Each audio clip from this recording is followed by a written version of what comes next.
plus 12x as a product of factors in 3 different ways. Then decide which of the 3 is completely factor form, explain your reasoning. So I'm asking you to write this binomial here, factor, of course, in 3 different ways. Let me just go ahead and take the lead for a moment, okay? I'll show you in a bit, but here's the first one I can think of in my head. First of all, if I'm using the old method that I showed you from yesterday, I would definitely break everything down. I have 4x squared is what? How do I break that down? 2 times 2. Okay, so 2 times 2, what about x squared? X times x. Okay, we all agree with that? That's how you can write 4x squared, right?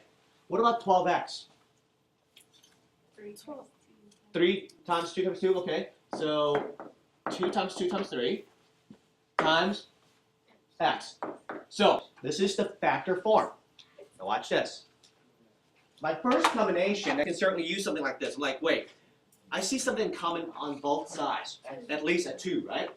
So I can say, okay, if I use that, then I can write it like this. Won't that give me the same answer if I distribute? 2 times 2x squared is 4x squared. 2 distributed to 6x will give me 12x. So that's one way to write this factor. Can anyone here think of another way to give to factor this? Yes, Jennifer. 4. What's it? 4 4. times x squared plus 3x. Very good. That is another way. Because if you distribute 4 into each term inside, you also get 4x squared plus 3x. Very good. Andy, can you give me another way? Yeah, yes, Isaiah.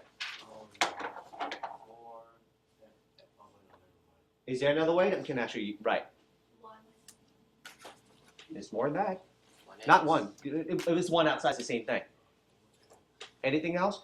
Notice what she used before. This time she used 2 because they both are in common, right? Yes. Okay, so 4x. Ah, okay, so you take 4x. Okay. 4x. X. Need to say whether you're going to have the parentheses. Oh, parentheses. Okay. X plus. That's what? 3. Okay. All right. Thank you. Is there another way? I know it's only asking me for 3, but is there another way to write it? 2x. Right? That works. Sure. Why not? So you can have 2x. Then what? 2x, okay. Plus. 6. Is there another way? X. X. Very good. So I can also have x what? 4x plus 12. Is that it? Yeah. You notice that every time I have that number outside, that at least there's something in common for both. For me to take the number outside. Okay? But here's the question though. It's asked, which one here is considered to be completely factored? Completely factored means inside of parentheses, I cannot break it down anymore. That means there's no GCF left. When I say completely factored, you shouldn't be able to take another GCF out of anything. So look at the pink one. Is there anything that I can do still inside parentheses? So that's not factored. What about this one? Is there anything that I can do in the green one? Yes. Yeah, I can take out at least 1x, right? That's 1x. I can still, what can I take out here? 4. The 4. What about here? At least a 2. Okay, what about here? No. Nothing.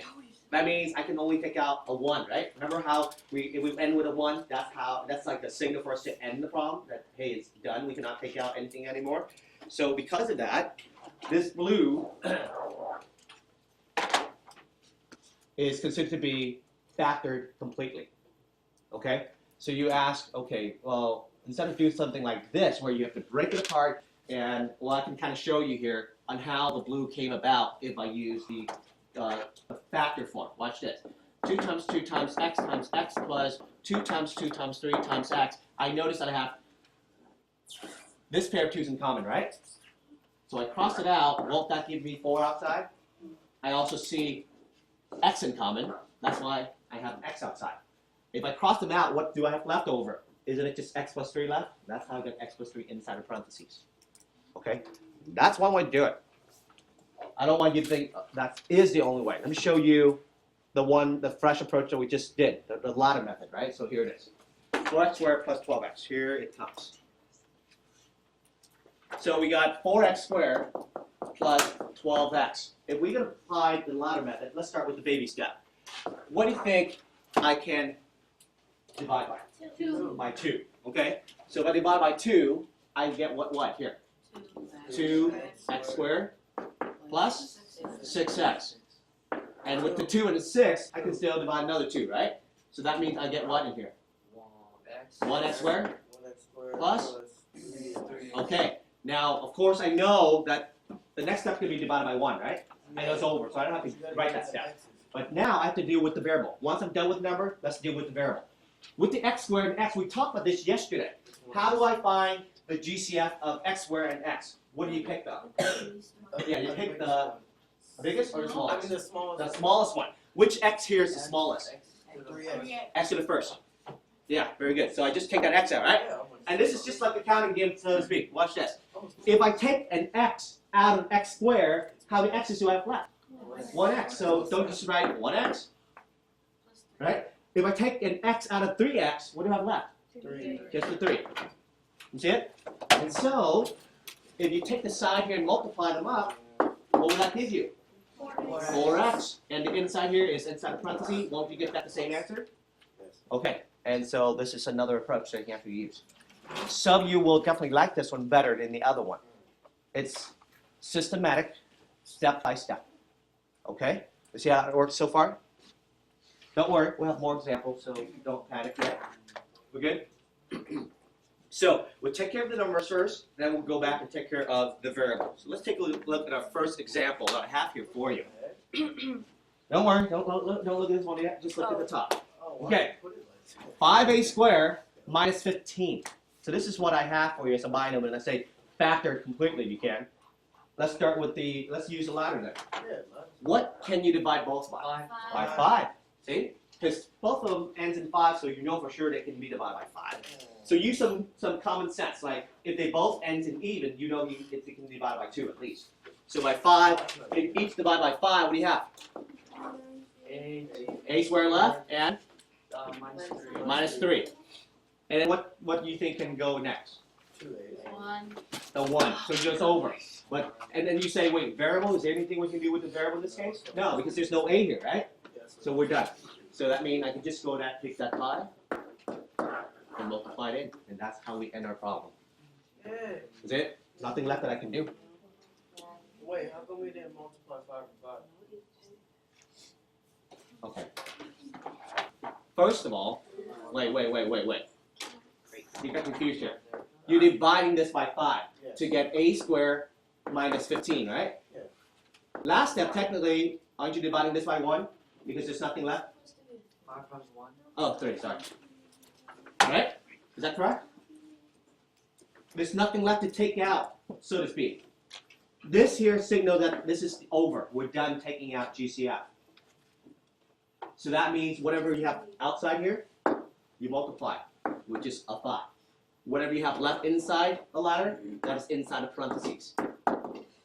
And if you think about it, if you distribute this back, don't you get that 5a squared minus 15? If you multiply by 5, this is 25. Won't get back to you the same answer. Be careful. Okay?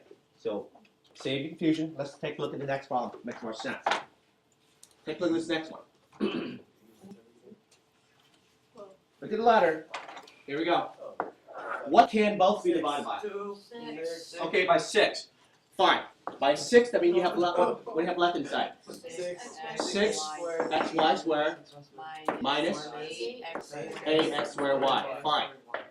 Next step. What can both? Okay, by 2. You see how it works so far? Yeah. This becomes what? 3x squared minus 4x squared. Now here's the next step. What can both be divided by? X, Y, No. But the numbers first. 3 and 4. 1. You see it? You said 1 yourself. I mean, it's over Yeah. for numbers, right? As soon as you reach, the only thing left that I can divide both by is 1. It's over. I don't have to do it anymore. Then move on to the variable. Of course, if we don't have any variables, then we'll just end the problem that way. But since we have variables, let's take a look at x first. What do we choose for x? X. The lowest one, x, right? So if I take out an x, what do I have left? 3y squared 3y squared, minus 4x. 4xy, right? Yeah, we can take out another y. Very good. we take out a y. So if we take out the y, what do you have? 3y minus 4x. Is there anything else we can take out? No. If that's the end of it, then you say, okay, wrap it up, done. Maybe we take the side right here, we multiply them all, which is 12xy, and the inside, 3y minus 4x.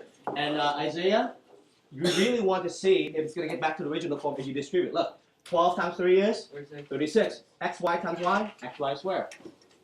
12xy times negative 4x, won't that give you negative 48x squared y? There it is. That's how you know for sure it's correct. Okay, any questions so far? So it's just dividing baby step. Okay? Feel comfortable yet? This is very good. Very doable, right? I hope so. Yeah. Alright. Okay.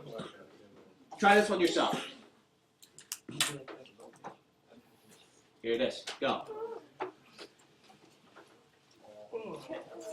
What you're seeing is, first of all, you have 35 and 105, right? Oops.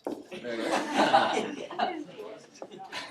35 and 105. Look at the numbers. What can you divide first? By 5. Okay. So if I divide by 5, I end up with 7m to the third n plus what? 21m squared n to the third. My thing is this. Be careful when you copy down your variable with the power. If you interpret something or write down something that's not correct, you will mess up the entire problem. Okay? Move on. What can you divide both terms by? By 7. So if you divide both by 7, you end up with m to the third n inside and 3m squared n to the third inside, right? You know that your next step after this is going to be divided by 1, and you know it's over after that, right? For number. Don't stop yet, because we still have variables. And this is how we deal with variables. Watch this. You look at the m's third here. How many m's do you have here? 3. You have m squared here. So how many m's do you have here? So that means, if you think about 2 and 3, how many m's can you take out at least on each side? 2. You see it? That means you have to say, I'm going to take out 2m. In other words, I look for the lowest power and take that out. Okay? Now go back and say this. I have 3 m's right here. If I take out 2 m's, how many m's do I have left? 1 m. And n should be the same because I haven't taken out any n yet, right? Over here, if I have 2 m's and I take out 2 m's, how many m's do I have left? 0, so I still have n to the third left. See how that works? Yes. Any questions so far? Nope. Now I take care of the n. How many n's can I take out? 1. 1, because that's the lowest one. So I take out 1 n. If I take out 1 n from mn, how many m's do you have left? 0 n and 1 m left, right? Yep. And over here, I have 3 n's. I take out 1 n. How many n's do I have left? 2 n. So I write 3 n squared. Does that make sense? Yep. So it's a counting game for variables. And so we say, wait, is there anything that I can take out now? No. If the answer is no, then that'll be it. We wrap it up. This will be inside the parentheses, and we multiply this.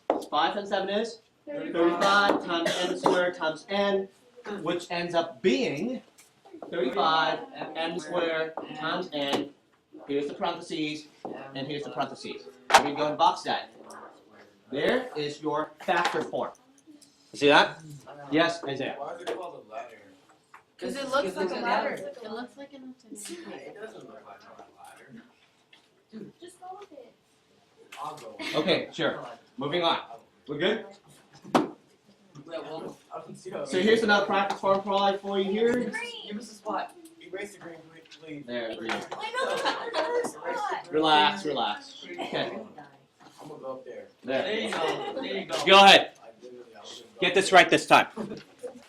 I'm seeing a lot of people doing it right, and I said that if you feel comfortable with this, you can certainly combine the x and y and do it at the same time instead of doing x first and then y. It's up to you entirely, but whatever's comfortable to you at this rate. So take a look right here. 34 and 17, what can you take out? 17. So we take 17 out, we know that we have 2 left here, right? Yep. Oh yeah, this is what happened too. When students write down the next step, you copy down the wrong variable, it's the wrong power. That's why some people got it wrong. Be careful, I have not touched the x or the y yet, so technically they should remain the same. Here, I should have 1 left, right? Y to the 5th. Next step of the ladder, if you feel comfortable doing x and y at the same time, go right ahead. You don't have to do x first and then y. Okay, but here I can say, wait, I have x fourth here and x squared. How many x's can I take out? 2 x's. So I can write like that, right? If I take 2 x's out, how many x's do I have left here? 2 x's. The y still remains the same. If I take 2 x's out of 2 x's here, I have nothing left, and I have this, right? Yep. Now I do the y. How many y's can you take out? 3. Y, okay, 3 of them. So if I take out y3, I have 2x squared left, and 2, not 3. Y squared, right? Okay. Is there anything I can take out? If your answer is no, or if your answer is there's only one, then that's done. So this is your inside of parentheses, and if you multiply that, that will be outside your parentheses. 17 x squared y third 2x squared minus y squared. Please, as your last step to verify to make sure it's correct, I would definitely distribute to make sure. Am I going to go back to my original form or no? If the answer is yes, you got it. If I don't, something is off. Okay? Any questions so far on this? Pretty easy enough? Yeah. All right, we'll stop right here. With